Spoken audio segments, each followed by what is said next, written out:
Okay. जो shop के बाहर सामान होता है उसकी पिक्चर बनाते हैं, उसके बाद उसको सील करते हैं ताकि कोई गुंजाइश ही ना रहे इनको कुछ भी कहने। ठीक है, अब हम इमरान साहब के साथ चलते हैं और देखते हैं, आपको ऑपरेशन दिखाते हैं किस तरह से किया जाता है और किन चीज़ों के ऊपर एक्शन हो रहा है। ये देख रहे हैं आप, सिविल डिफेंस के नौजवान भी साथ हैं और इनके सीनियर्स भी साथ हैं जो इस वक्त ऑपरेशन कर रहे हैं।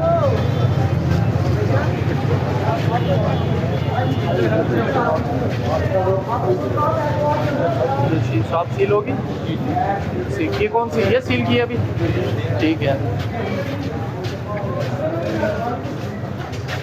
अब जैसा कि नुमान भाई आप देख रहे हैं कि मेन रोड के अलावा अंदर के मार्केट के जितने रास्ते हैं ना, जी जी। उन रास्तों को भी अब हम क्लियर कर रहे हैं। पहले हमने मेन रोड्स को क्लियर किया, 5th road, 6th road, commercial market, अब जितनी अंदर मार्केटें हैं छोटी छोटी, ठीक है। सब मार्केटों के भी इंक्रोचमेंट हम खत्म कर रहे हैं, ठीक है, यानी पहला ताकि अवाम को ज्यादा सहूलत गाह को मिले कि अंदर तक वो मार्केटों में भी आ सके। ठीक है, ये जो दुकानें सील की गई हैं सर, इनके बारे में थोड़ा ब्रीफ कीजिएगा, कितनी ये- दुकानें इस मार्केट के अंदर और ये कौन सी मार्केट है? इस मार्केट में 5 से 6 दुकानें भी सेल की हैं हमने। पहले हमने वीडियो पिक्चर्स बनाई हैं, एविडेंस लिया पहले इनका जो सामान बाहर लगा हुआ था शटर से, सही है। फिर हमने ये सील की है।